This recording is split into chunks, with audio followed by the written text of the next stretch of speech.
There's a lot of terms you can use directly into the Google search box that are going to trigger information you want to see. So say this morning you came and you'd like to calculate your food expenses for the day. You might have spent $4.50 on a latte, plus $3 for some eggs, and you can enter that in, and the Google search box will work as a calculator. If you're taking a trip to Mexico, you might say, how many pesos to the dollar? And you can write that in directly in the search box. Or if you're cooking, you might say, how many cups to a gallon, how many teaspoons to a tablespoon, things like that. Yeah, there's so many tips out there that I think people just don't understand. They think a search box is used just to research information. But you can use it in a lot of ways that are really convenient to everyday life. So in addition to conversions and calculator, you can think about using it as a dictionary. So if you don't know what the word travesty means, is it a parody or is it a tragedy?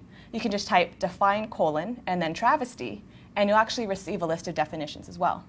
If you have a package that you're trying to track, you can actually enter that tracking number directly in the search box, and we can pull up the tracking information as well.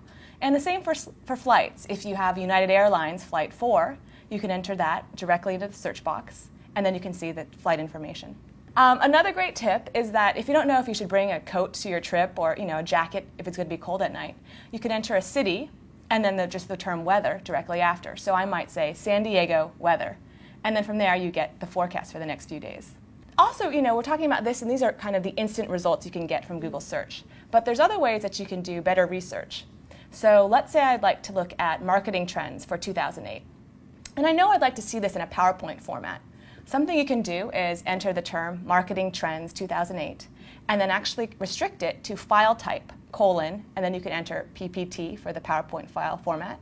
Or you could say marketing trends 2008, file type equals PDF. And then with a : PDF, you'll restrict that as well.